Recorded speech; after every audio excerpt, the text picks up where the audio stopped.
Hey everyone, Trey from Magnet Forensics, and I'm excited to show off new features found within Magnet Review. I'm on the review dashboard, which lets me view my various cases I currently have assigned to me. But the first feature I really want to highlight today is the artifact configuration we've added. I'll navigate over to System Management, then Artifact Configuration. The Artifact Configuration page lets me choose which artifacts are primary or secondary, which really helps you as the admin customize what evidence the reviewers initially see when they open up a review case. So for instance, maybe it's worth making databases and maybe event logs as a secondary artifact, as many of the non-technical investigators will not find a ton of value in reviewing the mountains of logs or database tables the case may have. It's important to note that secondary artifacts are still searchable and can be viewed, but are split off in a new section called More Artifacts, which we'll take a look here in a minute. As you can see here, I'm going to navigate down to categories, maybe for this, event logs, and here we can see I've already marked this as secondary.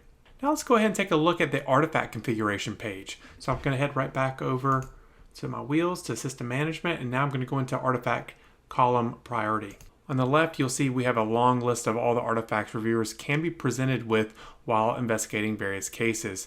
If it makes it easier for you, you can absolutely collapse these sections down so you can get a better view of all the different categories we have listed. Since chat is always a category of artifact investigators are interested in, let's take a look at that. So I'm going to navigate down to chat. Here you can see we have a lot of different chat applications that we are parsing and have artifact support for. But for this, let's go ahead and select Kik. Now here you can see we have primary, and as we scroll down, I've already marked some of these as secondary. So we can come in and just select what we want to be shown as a primary or secondary artifact. So as an administrator, we can specify which columns are presented to reviewers in primary view versus columns which we want to designate as secondary. You can also drag and drop the order of these columns so that you can realign and better assess for your types of cases. I will say this is a really nice feature to have. I set up this artifact to show the to, from, text body, and time as my first four primary columns. When we switch over to the new MultiArtifact View, which we'll show in just a second,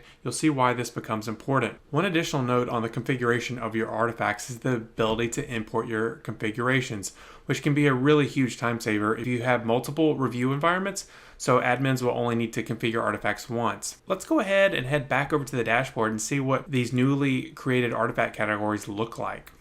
So for this instance, I'm going to go ahead and select an iOS device that was initially extracted using XRY. Here you can see we have our evidence sources, we have our different artifact categories here listed, and now we have more artifacts listed at the bottom. When I expand this out, you'll notice that we do have a little note for reviewers. So if, for instance, there's something that was marked as secondary by admin, they know to go ahead and contact the admin to maybe put it back as primary if they feel they need to reassign that. I'm going to go ahead and recollapse this back down. Now let's go ahead and dive a little bit deeper into our new multi-artifact view, and let's go ahead and select chat. Here you can see we have our various chat applications that we have found on this device, and they're all listed together.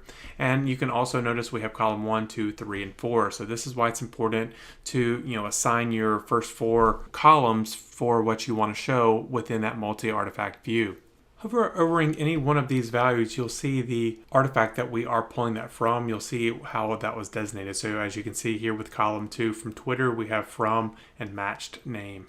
Now within the multi-artifact view, you'll see over here on the left, we have artifacts that when we expand this out, you'll see all the different chat applications that we have found and parsed for this particular device. Since we configured Kik earlier, let's go ahead and select Kik and we'll hit find.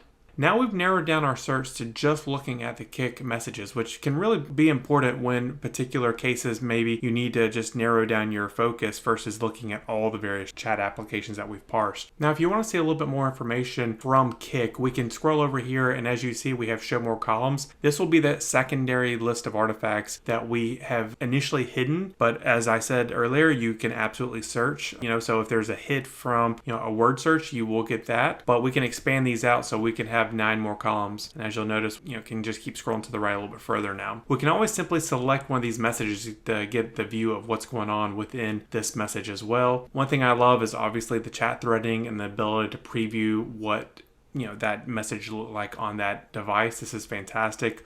We've also added the ability to have this as a part of the export from review and for your reports as well. As you can see here in the artifact information, this is our pertinent information that we have marked as primary for Kik, and if we need to, we can hit show more details to see that secondary information as well. Thanks for tuning in. We'll see you next time.